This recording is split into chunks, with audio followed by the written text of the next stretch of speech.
Hello, I'm U.S. Transportation Secretary Pete Buttigieg.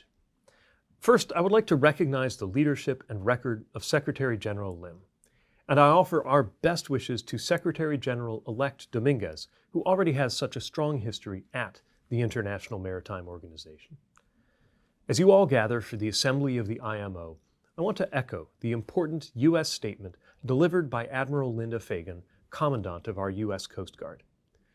Maritime shipping affects every person on this globe, and the IMO is central to ensuring that shipping is safe and sustainable.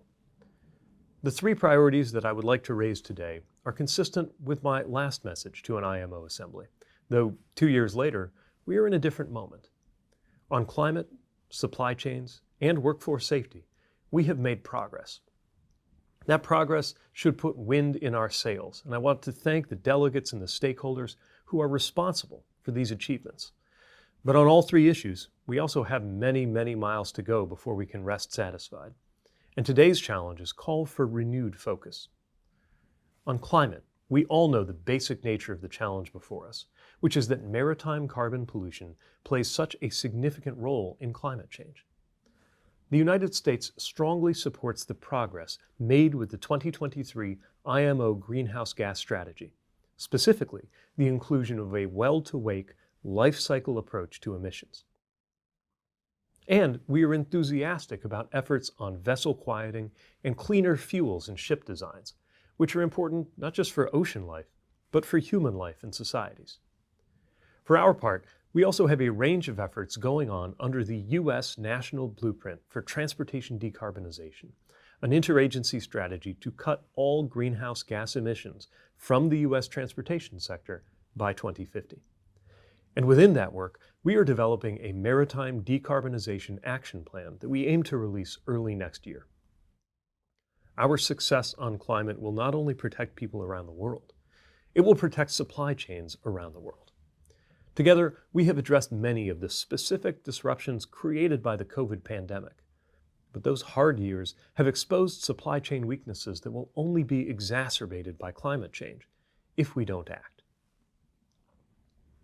Globally, we see many ports at risk from sea level rise, while other critical shipping waterways from the Mississippi River to the Panama Canal are already affected by heat and drought. President Biden is taking unprecedented action to make America's supply chains more resilient, and we will continue to support the IMO to make global supply chains more diverse, secure, and sustainable. And third, I want to talk about the most important part of maritime shipping, the people, the workforce. Here again, I want to commend the IMO and member states for focusing on the safety of seafarers, including getting them designated as essential workers so they could travel between ships and countries of residence, and establishing the Seafarer Crisis Action Team to help in critical situations.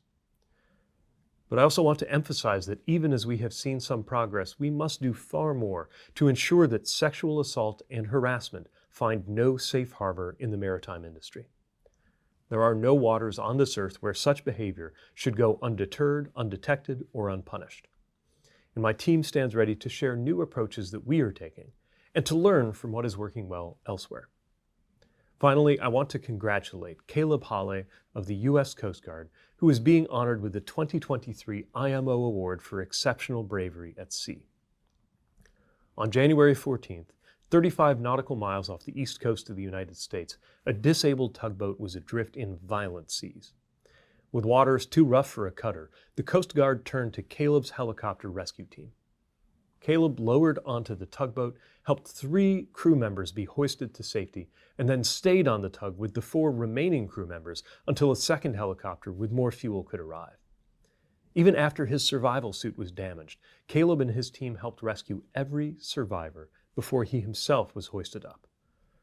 That kind of bravery is to his great personal credit, to the credit of the Coast Guard and that of the maritime profession. That courage should also inspire policymakers like us, who work in much less dramatic circumstances, but who also bear responsibility for the safety and sustainability of our seas, to summon the courage and stamina to use the tools available to us to make positive and lasting change. I wish everyone a productive assembly and I look forward to our continued work together. Thank you.